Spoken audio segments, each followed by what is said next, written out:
Good evening to one and all. వాళ్ళ వీడియోలో మనం ఆంథ్రోపిక్ ఏఐ గురించి డిస్కస్ చేసుకోబోతున్నాం. అంటే అది ఐటీ కంపెనీస్ని వచ్చే రోజుల్లో ఎలా ఇంపాక్ట్ చేయబోతుంది, మన ఐటీ స్టాక్స్ ఎలా రియాక్ట్ అవుతాయి, ఫాల్ అవుతాయా, పెరుగుతాయా, ఆర్ అదే ఒక జోన్లో కన్సాలిడేట్ అవుతాయా, ఈచ్ అండ్ ఎవ్రీథింగ్ క్లియర్గా అయితే డిస్కస్ చేసుకుందాం. ముందుగా ఎవరైనా ఛానల్కి కొత్తగా వస్తే తప్పకుండా ఛానల్ని సబ్స్క్రైబ్ చేసి పక్కనే ఉన్న బెల్ ఐకాన్ని క్లిక్ చేయండి. సో దట్ ముందుగా వచ్చే లేటెస్ట్ అప్డేట్స్ అన్నీ మీకు టైంకి అందుతూ ఉంటాయి. సో ఆంథ్రోపిక్ ఏఐ కానీ ఐటీ స్టాక్స్ కానీ వీటి గురించి డిస్కస్ చేసే ముందు మనకు తెలుసు మన ఛానల్లో కొన్ని వీడియోస్ అయితే రావటం జరిగింది కొన్ని పెన్నీ స్టాక్స్ మీద.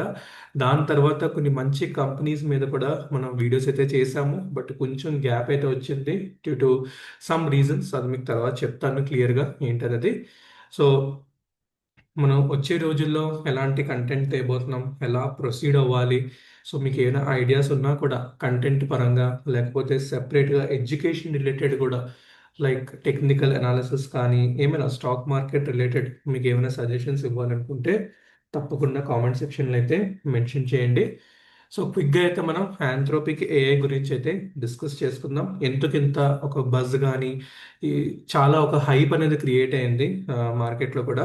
సో దానివల్ల టీసీఎస్ కానీ ఇన్ఫోసిస్ కానీ మనం క్లియర్గా చూడొచ్చు. ఇన్ఫోసిస్ కూడా ఆల్మోస్ట్ 7.26% అయితే కరెక్షన్ అయింది. సో యుఎస్ మార్కెట్స్ కూడా ఈ విధంగానే రియాక్ట్ అయ్యాయి. సో మన ఎన్విడియా స్టాక్ తీసుకున్న చాలా మంచి మంచి ఐటీ కంపెనీస్ కూడా కొంచెం నెగిటివ్గా అయితే రియాక్ట్ అయ్యాయి అనమాట. ఓకే. సో ఆంథ్రోపిక్ ఏఐ అనేది మీకు ఆల్రెడీ క్లాడ్ అనే ఒక వినే ఉంటారు ఏఐ గురించి. సో మనం జెమినీ వాడాం, చాట్ జీపీటీ వాడాం. అలాగే క్లౌడ్ అనేది కూడా ఒక ఏఐ ఇదనమాట, కంపెనీ అనమాట. సో దాని రిలేటెడే ఈ ఆంథ్రోపిక్ ఏఐ అనేది ఉందన్నమాట. సో ఇది ఆల్మోస్ట్ 2021లోనే ఎస్టాబ్లిష్ అయింది. సో ఎవరికి తెలియకపోవచ్చు, బట్ మనకు అంతగా వినిపించలేదు. రీసెంట్గా ఏంటంటే వీళ్ళు వచ్చిన అప్డేట్స్ ప్రకారం ఏదైతే మన సర్వీస్ బేస్డ్ ఉన్న కంపెనీస్ ఉన్నాయో, సాస్ కంపెనీస్ అంటామో, సో ఏదైతే ప్రాజెక్ట్ ఓరియంటెడ్ కానివ్వచ్చు అలాంటి కంపెనీస్ ఏదైతే ఉన్నాయో వాటికి ఇంపాక్ట్ అయ్యే ఛాన్స్ ఉందని చెప్పి ఎప్పుడైతే మనకి అప్డేట్ వచ్చిందో, సో చాలా మట్టుకు సర్వీస్ బేస్డ్ కంపెనీస్ అని నెగిటివ్గా రియాక్ట్ అయినాయి అనమాట. సో టీసీఎస్ కూడా తీసుకోవచ్చు. ఇప్పుడు మనం ఒక డీప్ పర్స్పెక్టివ్ ఆలోచించుకుంటే ఆంథ్రోపిక్ ఏఐ కంపెనీ వాల్యుయేషన్స్ కనుక చూసుకుంటే 380 బిలియన్ యుఎస్డి డాలర్స్ వాల్యుయేషన్ అనేది కోట్ అయిందనమాట. సో మీరు ఊహించుకోవచ్చు, లైక్ మన ఉన్న ఐటీ కంపెనీస్ ఎన్ని కంబైన్ చేసినా కూడా అంత వాల్యుయేషన్ అనేది బిల్డ్ అవుతుంది అనమాట. సో ఎంప్లాయీస్ పరంగా చూసుకున్నా కూడా ఆల్మోస్ట్ ఓన్లీ 2200 ఎంప్లాయీస్ మాత్రమే క్లౌడ్ కంపెనీలో వర్క్ చేస్తున్నారనమాట. సో మీరు ఊహించుకోవచ్చు ఎంత డీప్ టెక్నాలజీ ఇన్వాల్వ్ అయ్యి ఉంది క్లౌడ్లో, రైట్?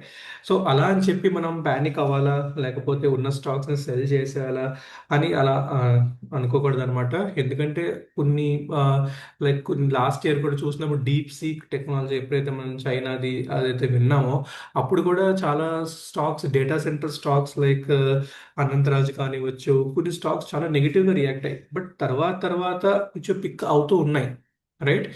థ్రెట్ అయితే ఉంది, బట్ మనం మనం కూడా టైం టు టైం అప్డేట్ అవ్వాలి. ఏఐ నుంచి ఇట్లాంటి వాటి సెక్టర్స్ మీద ఇంపాక్ట్ అయితే ఉంటుంది. అదైతే ఆబ్వియస్గా అందుకే రియాక్షన్ అయితే ఉంది. బట్ ఏంటంటే టైం టు టైం మనం కూడా దాని తగ్గ మనం కూడా అడాప్ట్ అవుతూ ఉండాలి.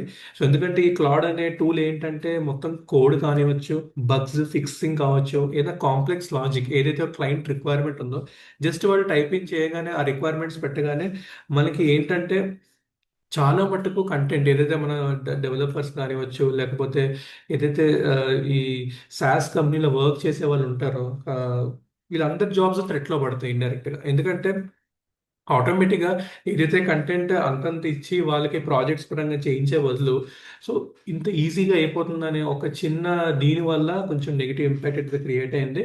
సో జూనియర్ డెవలపర్స్ కానివ్వచ్చు, సో ఫాస్ట్ డెలివరీ అనేది ఏదైనా కంపెనీ ఎక్స్పెక్ట్ చేస్తుంది అనమాట, రైట్? సో ఇది one of the few reasons ఎలా అయితే ఇదైతే ఇంపాక్ట్ అయింది.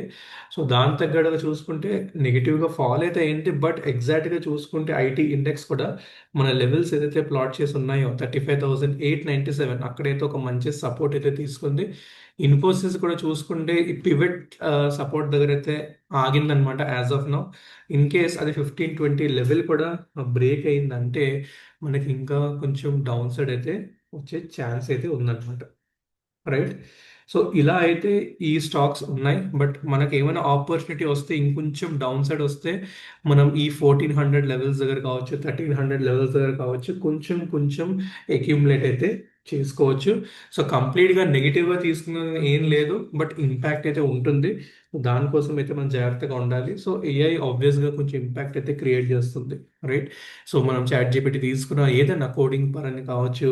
సో అలాగే ఇది కొంచెం అడ్వాన్స్డ్ టెక్నాలజీ కింద వాళ్ళైతే పోర్ట్రే చేస్తున్నారు. అది ఎలా ఉండబోతుందో ఆబ్వియస్గా మన టైంతో తెలుస్తుంది.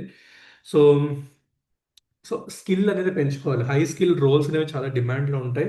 సో దాని పరంగా ఈ ఏఐ అనేది ఎంబ్రేస్ అవుతూ ఉంటుంది. సో ఇదన్నమాట ఆంథ్రోపిక్ ఏఐ గురించి. రైట్. మీ ఇంకా హిస్టరీ కావాలంటే మీరు చదవచ్చు. బట్ ఏంటంటే మెయిన్గా SaaS కంపెనీస్ కానీ సర్వీస్ బేస్డ్ కంపెనీస్ ఏదైతే అంటామో వాటికైతే కొంచెం ఇంపాక్ట్ అయితే కనిపించింది. సో ఇంత ఫాల్ అయితే ఎప్పుడు లేదు. బట్ రీసెంట్గా ఇన్ఫోసిస్ కూడా ఎప్పుడు అంత మూమెంట్ లేదు. బట్ సడన్గా ఇవాళ కూడా చూసుకుంటే 7% డౌన్ సైడ్ అయితే కనిపించింది. సో క్లాడ్‌ది మనకు తెలిసిందే, ఎవరైనా యూజ్ చేస్తే వాడే ఉంటారు. సో వాటికి దానికి రిలేటెడ్ కంపెనీ ఇది కూడా ఒకటి కంపెనీ అనమాట. రైట్. సో మన లెవెల్స్ ప్రకారం చూసుకుంటే ఈ 1300 లెవెల్ ఒకటి, అండ్ ఐటీ ఇండెక్స్ చూసుకుంటే ఈ 35,810 దగ్గర అయితే మంచి రెస్పెక్ట్ చేసింది. ఇంకా కొంచెం డౌన్ సైడ్ వస్తే మనకి ఇక్కడ దాకా వచ్చే స్కోప్ అయితే క్లియర్గా కనిపిస్తుంది. సో జస్ట్ ఒక స్మాల్ వీడియో అనమాట ఇది. ఏం చేయాలి అసలు ఆంథ్రోపీకి ఏఐ అంటే ఏంటి, సో మనం ఎలాంటి కంటెంట్ తేవాలో మీ సజెషన్స్ అనేది తప్పకుండా కామెంట్ సెక్షన్లో అయితే మెన్షన్ చేయండి. ఇన్ కేస్ ఎనీ డౌట్స్ ఉంటే మీరు ప్లీజ్ నా పర్సనల్ నంబర్ కూడా పెట్టాను కదా, అక్కడ కూడా మీరు కాంటాక్ట్ అవ్వచ్చు. అండ్ నెక్స్ట్ సెట్ ఆఫ్ వీడియోస్లో కొన్ని స్టాక్స్ అయితే నేను డిస్కస్ చేద్దాం అనుకున్నా. స్పెషల్లీ స్టాక్స్ కాకుండా commodities related like gold and silver గురించి కూడా చాలా మంది అడిగారు సెపరేట్ వీడియోస్ చేయండి, ఏమైపోయింది వీడియోస్ రావట్లేదని. సో దాని మీద కూడా మనం సెపరేట్గా అయితే వీడియోస్ అయితే చేద్దాం. Okay. So in case any doubts తప్పకుండా మెన్షన్ చేయండి. Thank you for watching.